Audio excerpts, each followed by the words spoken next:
मसीह की सबको बाइबल में बहुत लोगों ने प्रार्थना किया, उन्होंने उत्तर पाया, लेकिन उस उत्तर के साथ साथ, उस धन के साथ साथ, उस दौलत के साथ साथ, उस पैसा के साथ साथ, उस रुपयों के साथ साथ, उस आशीष के साथ साथ उनके जीवन में श्राप भी आया। तो श्राप क्यों आया उसको आज हमें जानना महत्वपूर्ण है। क्योंकि मूसा को तो परमेश्वर ने प्रतिज्ञा किया था ना, तुझे दूध और मध बहने वाला जगह में पहुंचाएंगे। लेकिन मूसा और लोग वहां पहुंच गए, मूसा पहुंचा क्यों नहीं पहुंचा? गुस्सा हो गया, चिड़चिड़ा हो गया। क्योंकि उनके मंडली ने उनको जाने के लिए रोक दिया। इसीलिए आज आपके ओर से जब मूसा सारे 4 लाख इजराइल के ओर से लाल समुद्र दो भाग करने के लिए मूसा ही खड़ा था, चट्टान से पानी निकालने के लिए मूसा खड़ा था, लोग तो मस्ती से पी ही रहे थे ना जी, नदी पार करके पीछे पीछे जा ही रहे थे ना, आगे कौन था? तो बाद में शैतान ने उसको इतना निराश, इतना क्रोध कर दिया, उसको इतना समस्या कर दिया कि वही जहां तक पहुंचना चाहिए था वहां तक नहीं पहुंचा। आज सच में आप लोग अनाज्ञाकारिता, हाँ हम लोग सही कर रहे हैं बोल के अपने मनोमर्जी से चलते रहेंगे तो शायद शैतान को तो पता है, मूसा को खत्म करने के बाद तो शैतान को पता था कि ये लोग बौखलाइबे करेंगे, और कि यीशु मसीह ने कहा पहले भेड़ को हमला करने से पहले चरवाही पर प्रहार करता है, क्योंकि चरवाही भेड़ों का रक्षा करता है। भी मंडली लोग साथ देते तो मूसा भी साथ साथ दूध और मध बहने वाला जगह में वो चला जाता है। इसीलिए आप लोग दुख हो, मनमुटाव हो, लोभ हो, लालच हो, क्योंकि हम परमेश्वर के राज्य के लिए हैं, इसीलिए हम पर जो आपत आता है, विपत आता है, आप दया बना के रखिए। क्योंकि मूसा दूध और मध बहने वाला जगह तक इसलिए नहीं पहुंचा, उनके मंडली लोग कुछ भी होता था तो पत्थर उठा के मारने लगते थे और गनगन करने लगते थे। उन लोगों ने ऐसा किया, इसलिए बाद में निराश हुआ और शैतान को मजा आया कि मूसा मरने के बाद, उसके बाद लोग जितना भी यहोशू के नियंत्रण में थे, जिस प्रकार से जाना चाहिए था, जिस दिन मूसा मरा उस दिन से चिन्ह चमत्कार सारा बंद हो गया। आज का जो वचन है मेरे प्रिय मित्रों, प्रार्थना और आत्मिक वरदानों का दुरुपयोग। जो प्रार्थना होता है और आत्मिक वरदान होता है, 2 चीज होता है। उसका दुरुपयोग का मतलब अपने अनुसार से वरदान चलाना, अपने अनुसार से मांग कर लेना। अब अपने अनुसार से वरदान चलाइएगा और अपने अनुसार से मांग के लीजिएगा, ये क्या क्या होगा आज आप ध्यान से सुनिएगा। और ध्यान से सुनिएगा, यहाँ बोलता है प्रार्थना के संबंध में 2 गलतियां हैं जिनको हम कर सकते हैं। कौन सा गलती है? प्रथम, हम मांगने से चूक जाएं। दूसरा है यहाँ तक कि वह चीज हम मांग रहे हैं जो परमेश्वर की इच्छा के विपरीत है, मतलब परमेश्वर का इच्छा ही नहीं है। क्या है? नहीं, परमेश्वर की इच्छा ही नहीं। लेकिन परमेश्वर का इच्छा नहीं है, अब माँ बाप का इच्छा नहीं है, लेकिन बेटी मांग रही है, बेटा मांग रहा, दे देता है, लेकिन उसमें उसको हर जाके काम कर लेता है। उसी प्रकार परमेश्वर, हम उसका बेटा बेटी है, हमको तो जीत में तो दे ही देगा, वरदान भी दे ही देगा, लेकिन अब उसके इच्छा के अनुसार करेंगे तो हम उसका प्रतिफल बने रहेंगे। मंडली लोगों को पानी मांगा, पानी दिया। लाल समुद्र कैसे पार करे?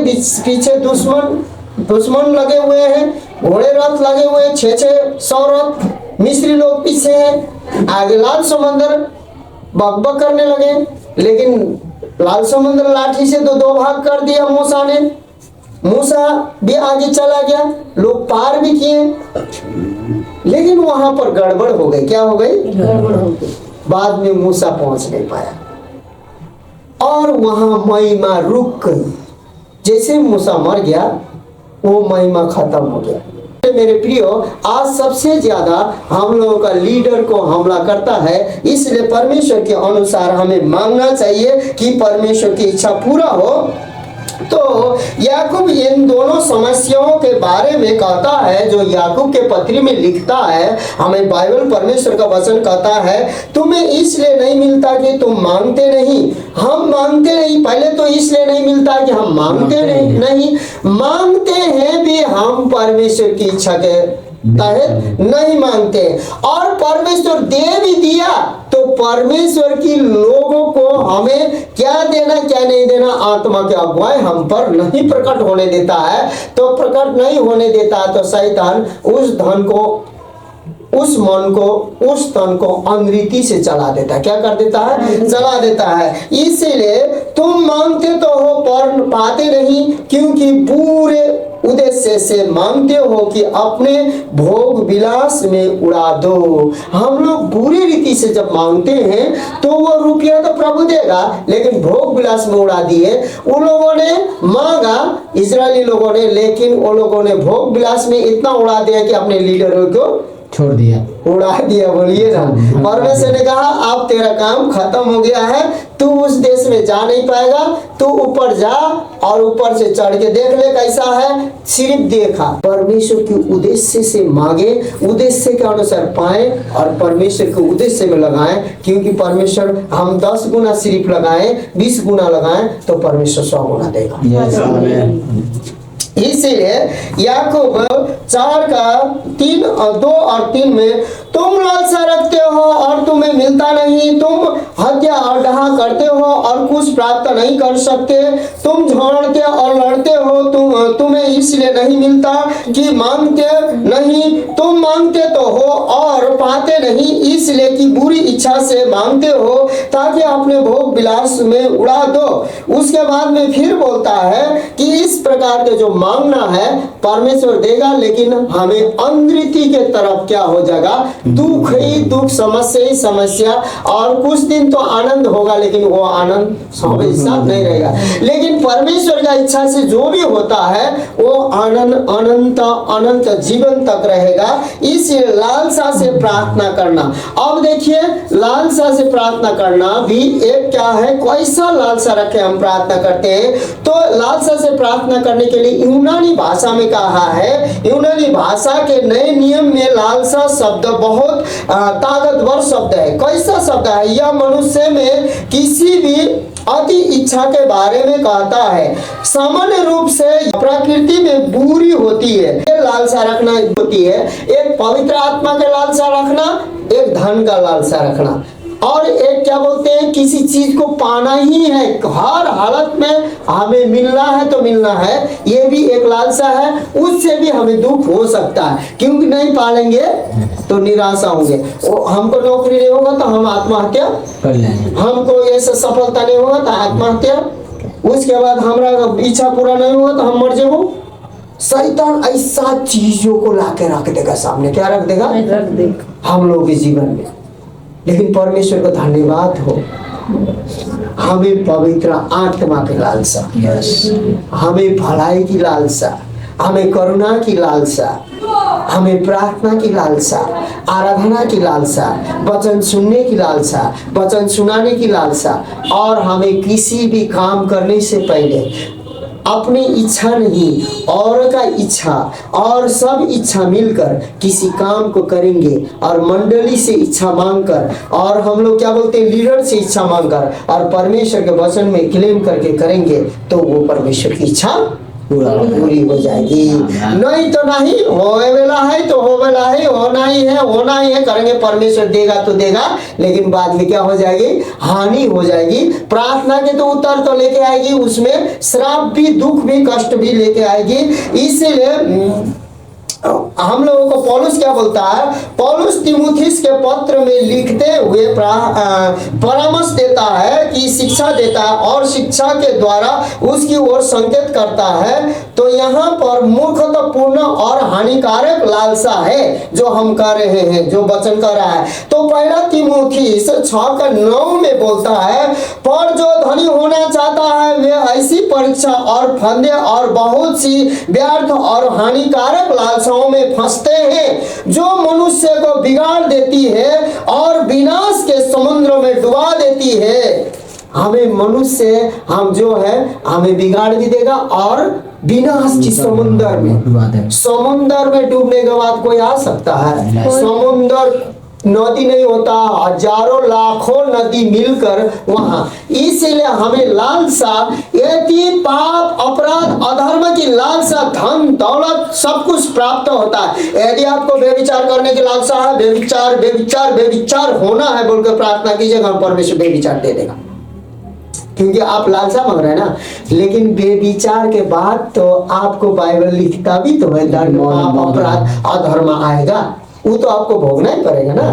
हाँ, जो बोएंगे वो काटेंगे। इसीलिए मेरे प्रिय मित्रों, आज जो हम बात कर रहे हैं, जब हमें धन दौलत पैसा रुपया के लालसा, नाना प्रकार दुख क्रोध घमंड अहंकार अक्षमाशील का लालसा रखेंगे तो उससे विनाश और विनाश के समुद्र में डूब जाते हैं। तो प्रार्थना, आराधना, स्तुति, प्रशंसा, वचन के लालसा और पवित्र आत्मा का लालसा रखेंगे तो पवित्र आत्मा के समुद्र में भी डूब सकते हैं। हालेलुया। तो आप प्रार्थना कर रहे हैं तो कौन सा लालसा में डूबने के लिए प्रार्थना कर रहे हैं, ये आपको निर्भर और मुझ पर निर्भर करता है। जहां जहां के कलीसिया है ना, हम लोग निष्खोट निष्कलंक, हमारे तन को, हमारे धन को, हमारे मन को शैतान इतना भी छू नहीं सकता। सब परमेश्वर को उपस्थिति में होने के लिए वचन हम दे रहे हैं। दुख हानि यदि हमेशा आ रहा है, कुछ दिन आए अच्छी बात है, लेकिन हमेशा रह रही है, तो हम परमेश्वर की इच्छा के बगैर मांग रहे हैं, तो हमें तुरंत ही फिरना चाहिए। क्या करना चाहिए? अपने मन को क्या कर देना चाहिए? तुरंत ही बदल देना चाहिए। तो जवानी की अभिलाषाओं से भागना, दूसरा तीमुथियुस 2:22 में लिखा है, जवानी की अभिलाषाओं से भाग, और जो सुगंध मन से प्रभु का नाम लेते हैं उनके साथ धार्मिकता और विश्वास और प्रेम और मेल मिलाप का पीछा कर। पाप अपराधों से भागना है, जवानी के अभिलाषा से भागना है, और जो शुद्ध मन से प्रभु का नाम लेते रहना है, उसके साथ धार्मिकता के काम करना है और विश्वास करना है और प्रेम में और मेल मिलाप का पीछा करना है। क्योंकि 3-4 गो पत्नी रखेंगे तो वो प्रेम में नहीं, अभिलाषा ही पूरा करना रहता है। एक पत्नी रखेंगे तो एक पति रहेगा तो प्रेम में बना रहेगा, नहीं तो उसका बाल बच्चा को खुश कीजिएगा कि उसका बाल बच्चा को खुश कीजिएगा कि इसका बाल बच्चा को खुश कीजिएगा, किसके बाल बच्चा को खुश कीजिएगा। उसके बाद परमेश्वर को परेशान हुआ। परमेश्वर क्या हुआ? परेशान हुआ। हम लोगों का परेशानी से परमेश्वर भी परेशान हो जाता है, इसलिए परमेश्वर कदम उठाता है तो फिर हमें बचने का चांस नहीं मिलता है। इसीलिए बेविचार करने वाला का यदि श्राप नहीं टूटता है, यदि बंधन नहीं टूटता है, आप इस प्रकार का बेविचार में, उस प्रकार का पाप में, अपराध में आप फंस जाते हैं, तो उस पाप अपराध अधर्म से नहीं निकलेंगे तो वो आप पर पाप और मृत्यु बन जाएगा। इसीलिए प्रेम रहित हो जाएगा। क्या हो जाएगा? इसीलिए आपको उससे जल्दी से निकलकर आपको क्षमा मांग के उस श्राप बंधन को पवित्र आत्मा का अभिषेक में तोड़ना चाहिए, है ना। उसके बाद फिर अनेक प्रकार की दुर्भाषनाओं, जो अनेक प्रकार की जो दुर्भाषनाओं होती है, वो दूसरा तीमुथियुस 3:6 में बोलता है, इन्हीं में से वे लोग हैं जो घरों में दबे पांव घुस आते हैं और उन दुर्बल स्त्रियों को वश में कर लेते हैं, जो पापों से दबी और हर प्रकार की अभिलाषाओं के वश में है। अब देखिए, स्त्री को पति है, उसका कंधा नहीं रहेगा तो स्त्री को अब देखते हैं कि क्या क्या मजबूरी है। संसार के ऐसे ही कर रहे हैं लोग, क्या क्या मजबूरी है स्त्री का, और उसका मजबूरी को देकर, पैसा का मजबूरी पूरा करके, कपड़ा देकर, लता का देकर उनके साथ क्या कर रहे हैं, दबे पांव आकर विधवाओं के घर में क्या बोलते हैं, बिना बाप के बेटी के घर में, उसके बाद में बेविचार कर रहा है और उनको भी बेविचार भी बना रहा है। अब ये लालसा किसके पास रहता? मालूम है? पुरुष के पास रहता। किसके पास रहता है? पुरुष के पास। इसलिए सावधानी रहना है ना। तो उसके बीच में हमारे कामों में परमेश्वर आशीष देगा नहीं देगा नहीं। प्रभु हमें जगह दीजिए, जमीन दीजिए, घर दीजिए, चंगा दीजिए, छुटकारा दीजिए, लेकिन अशांति और श्राप के साथ आएगा। तो क्या आप ऐसा चाहते हैं? हम लोग ऐसा चाहेंगे? इसीलिए सीख के रखना है। तो बोलता है, लालसा का तात्पर्य है किसी चीज को बुरे मन भाव से मांगना, यह लोभ या पाप या स्वार्थी इच्छा से संबंधित है। और लालच का अर्थ है वह चाहना जो किसी और के पास है। जो लालच लोभ का अर्थ है किसी के पास है तो हमको भी चाहिए। अपने आप को कहीं तरीके से प्रकट करता है ये जो लालसा है। अच्छी स्थिति, शक्ति, धन और अनैतिक न आनंद के लिए लालसा है, जो कि ये जितना भी हम लोगों पर हानि जोखिम करता है उसमें हमें क्या कर देता है, उसको त्याग कर दूसरी ओर ले जाता है। प्रेम है, प्रेम विहीन कर देगा। दया करने वाला, देने वाला है तो दयाहीन कर देगा, जाए देना अपने पास नहीं है, ऐसा ऐसा करके क्या कर देगा, आपकी आशीष को रोक देगा। हम अपनी प्रार्थनाओं को अपनी लालसा पूर्ति के लिए प्रयोग करते हैं तो हम अपने आप को आत्मिक खतरे में डाल देते हैं। हम अपने आप को क्या कर देते हैं, खतरे में डाल, लाओ हमरा पूरा होना चाहिए, हमरा पूरा होना चाहिए, ये पूरा होना चाहिए करेंगे तो आत्मिक खतरे में पड़ जाते हैं। आशीष तो आएगा लेकिन हम आत्मिक खतरे में पड़ जाते हैं। यदि हम लोग लोभ और लालसा के साथ प्रार्थना कर रहे हैं तो लोभ और लालसा के साथ आशीष लेके आएगा। आशीष में लोभ लालसा भी आ जाएगा, उसमें परमेश्वर की दया, अनुग्रह, कृपा, चंगाई, बढ़ाई नहीं आएगी। कुछ लोगों को सिखाया गया है कि प्रार्थना वह पाने का साधन है जो हम परमेश्वर से चाहते हैं। हमारी प्रार्थनाएं मूलतः यह जानने के लिए होनी चाहिए कि परमेश्वर क्या चाहता है। हमारी शक्तियों और प्रार्थनाएं पहले इस बात पर केंद्रित होनी चाहिए कि तुम पहले परमेश्वर के राज्य और उसकी धार्मिकता के खोज में लगे रहो। तब यीशु ने प्रतिज्ञा की, ये सब वस्तुएं भी जो हमारे जीवन के लिए आवश्यकता है हमको दी जाएगी। हालेलुया। इसीलिए 33 में, इसलिए पहले तुम परमेश्वर के राज्य और धार्मिकता के खोज करो तो ये सब वस्तुएं तुम्हें मिल जाएगी। अब कौन बोल रहा है, यीशु मसीह बोल रहा है। हम फिर भी उससे मांगते हैं, प्रभु यीशु से मांगते हैं तो संभवतः वह हमको सब देता है जो हम मांगते हैं, परंतु उत्तर के साथ साथ दंड भी आता है। क्या आता है, जो भी यीशु मसीह से मांगते हैं वो तो देगा, लेकिन उत्तर के साथ साथ क्या आएगा, दंड भी आएगा। अब आपके सम्मुख रखा है, दंड भी रखा है, आशीष भी रखा है। परमेश्वर की इच्छा से लीजिएगा, आशीष से आशीष होगा, लेकिन अपनी इच्छा से जबरदस्ती लेगा तो उस आशीष में आप जाता पीसेंगे। क्या आशीष उतना जल्दी लेने चाहेंगे? उदाहरण दे रहे हैं, तो लेने चाहेंगे तो उसके बाद में यहाँ बोलता है भजन संहिता 106 का 15 में इस्राएल की संतान के बारे में बताता है, इसलिए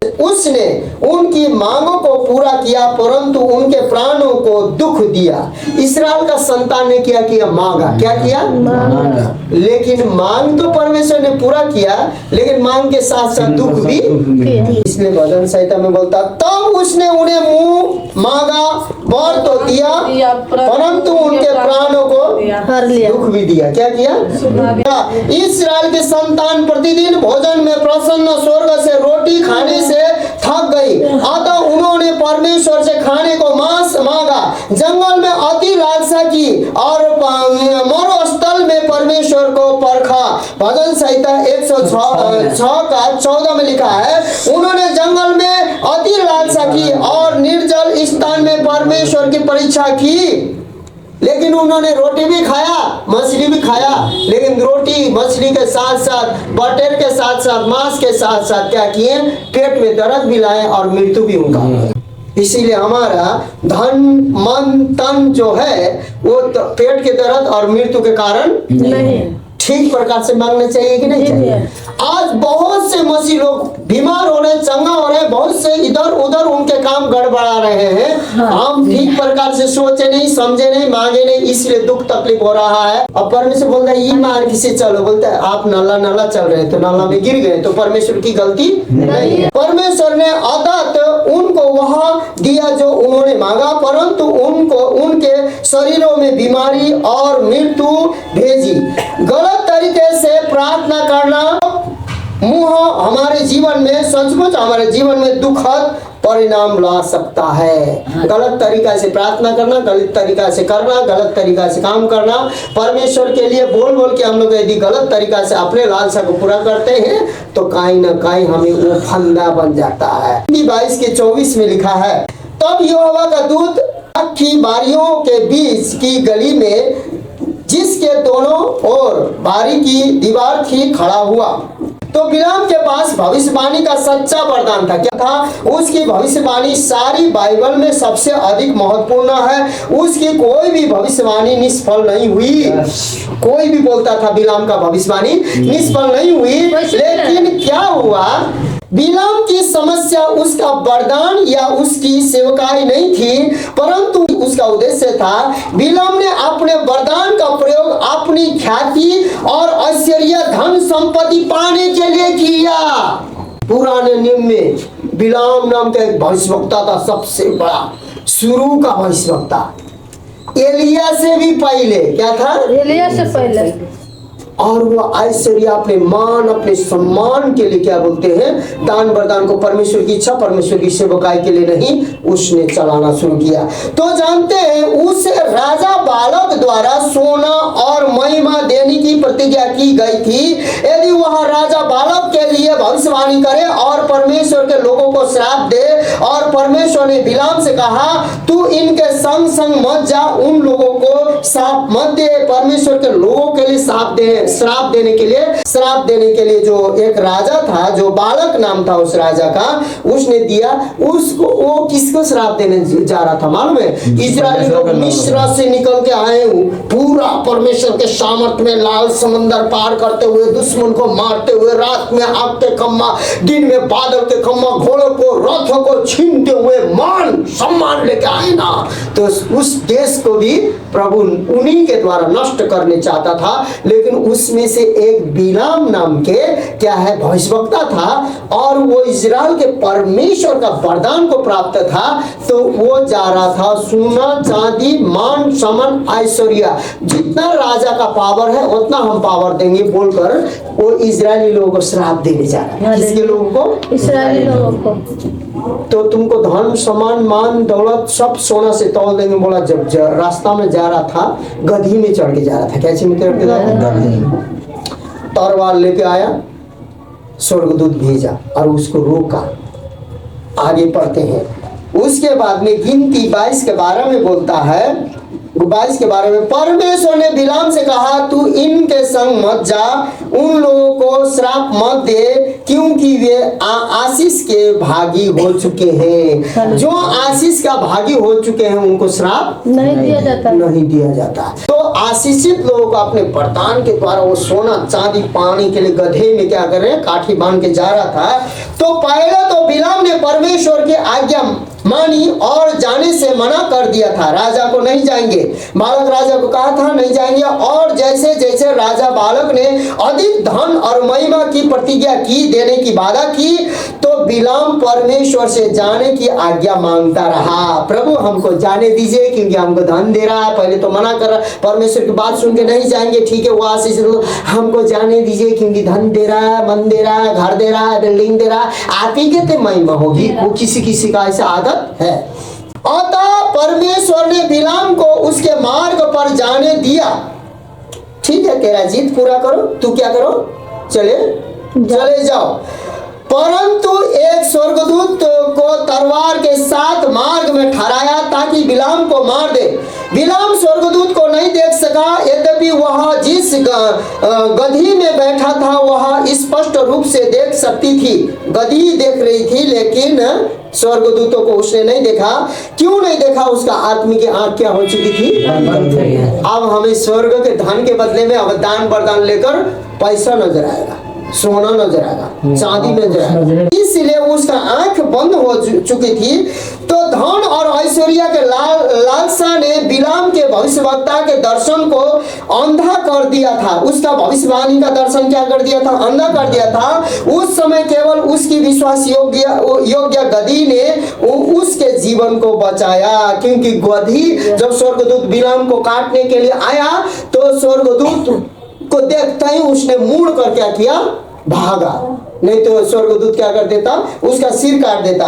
उसके बाद परमेश्वर अपने आज्ञा न मानने वालों सेवकों को धोखा देता है। इसी कारण परमेश्वर उन पर भरमाने वाले सामर्थ को भेज देता है, भेज देगा कि वे झूठ की प्रतीति करे, झूठ का विश्वास करे, जिससे कि वे सब जिन्होंने सत्य की प्रतीति नहीं की परंतु दुष्टता के से मौन रहे दंड पाएंगे। ऐसे ऐसे क्या करेंगे, दंड पाएंगे।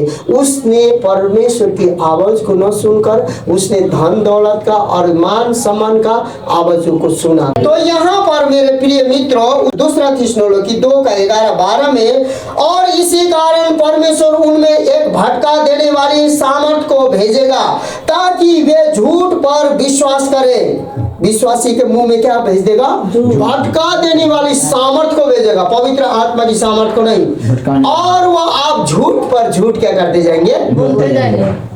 भटकाने वाली सामर्थ चाहिए कि स्वर्ग ले जाने वाली, दर्शन देखने वाली, परमेश्वर की इच्छा पूरा करने वाली, संगाई करने वाली, सुधारने वाली सामर्थ चाहिए। तो इसीलिए और जितने लोग सत्य पर विश्वास नहीं करते वरन अधर्म से प्रसन्न होते हैं, सब दंड पाएंगे। क्या पाएंगे, सब दंड इसीलिए सुनिए, हम लोग मसीह होकर हमारा दंड तो यीशु ने ले लिया है। तो बिलाम के उद्देश्य और मनोवृत्ति दोनों गलत थे। क्या थे, दोनों गलत थे। वह अपने ऐश्वर्य और धन के लिए परमेश्वर के लोगों को श्रापित करने को भी इच्छुक था। क्या था, वो धन और दौलत में हम लग जाते हैं तो हम पक्षपात करने लगेंगे। परमेश्वर निष्पक्षपात है। क्या है, तुम्हारे पास है तो गरीबों को दो ना, क्योंकि तू आशीषित है।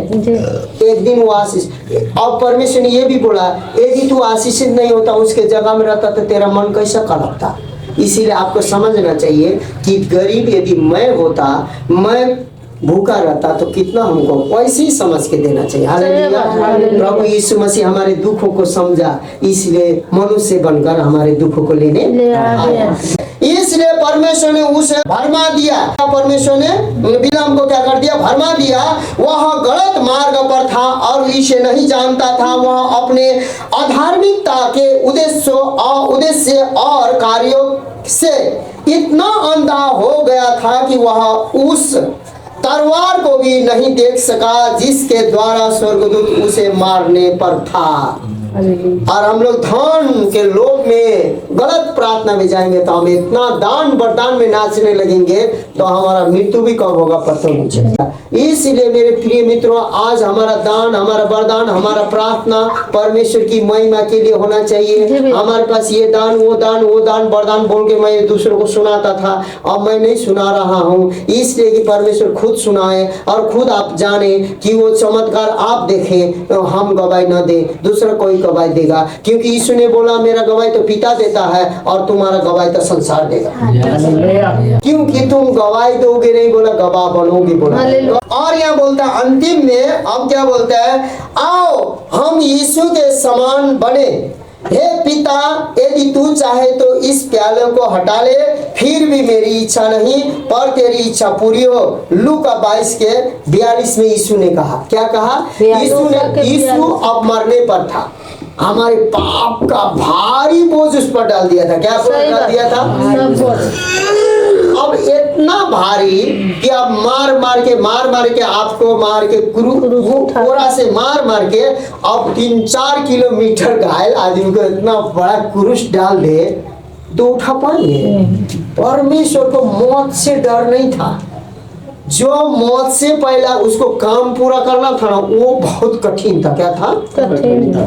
अब देखिए कोड़ा से मार के लहू लुहान, पानी नहीं मिल रहा, वो पानी बोल रहा है और लोग जाके पानी पिला रहे तो पानी भी सिपाही लोग पीने नहीं दे रहे हैं। स्त्रियों को रो रही है, चिल्ला रही है, हे प्रभु कर रही है। लेकिन यीशु ने बोला सुनो मेरे लिए मत रो, तो गिरते गया, उसको तकलीफ था, मरना कोई भी उसको तकलीफ नहीं था। मरने के लिए था इलो इलो लामा सब तबकतानी, हे पिता मैं अपनी आत्मा तेरे हाथ में सौंपता। वो क्रूस में जाने से पहले भी सौंप सकता था, इतना शक्ति था उसके पास, लेकिन उसको काम पूरा करना था। परमेश्वर के इसलिए साथ, पिता यह के प्रार्थना साथ। किया, हे पिता यदि तू चाहे तो इस कचोरों को मेरे पास से हटा ले। मतलब वो क्रूस उठाने वाला और कोड़ा के चोट हो सकता है तो क्या कर ले, हटा ले। मरने के लिए हम तैयार हैं। अभी भी क्रूस में जाकर टांग देगा, 5 मिनट टांग देगा, तुरंत होने लगेगा, हे पिता मेरे हाथ में, तेरे हाथ में सौंप दे। मर गए, लेकिन उतना नहीं था। क्या नहीं था? उतना नहीं। आपके पापों को, अपराधों को, अधर्मों को, गुनाहों को, बीमारियों को, रोगों को, कोड़ों को, मृत्यु को, शैतान के श्रापों को, पूर्वज के श्राप को, आपके गाली गलौज, अनैतिकता, कार्य, झूठ, सच, सारा कर्जा को चुकाना था वहां।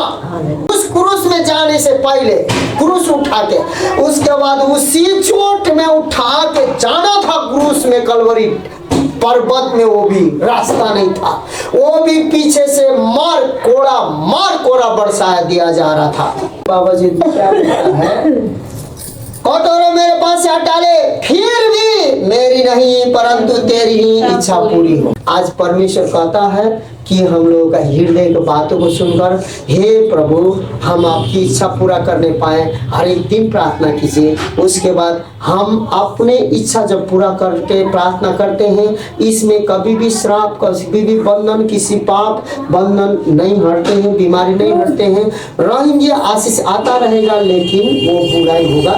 यीशु मसीह ने उतना बड़ा तकलीफ ले लिया क्योंकि किसका इच्छा था?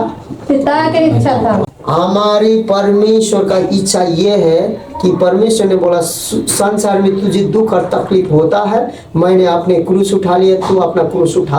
क्रूस उठाने का मतलब आपको दुख उठाना नहीं है, क्रूस उठाने का मतलब आप ईमानदार हो। हालेलुया। क्या बोल रहा है? ईमानदारी। और तो अपने मर्जी से नहीं, मेरी महिमा मेरी मर्जी से कर। परमेश्वर क्या बोल रहा है? मेरी महिमा मेरी मर्जी से कर, तेरी मर्जी से नहीं। क्योंकि तेरा अन्न बलि, धन बलि, मन बलि तू प्रसन्न नहीं है, हम प्रसन्न नहीं तो वो बलि को नहीं ला, क्योंकि मैं नहीं लूंगा। इसलिए आज हम लोग परमेश्वर को प्रसन्न करने वाला बने। हालेलुया।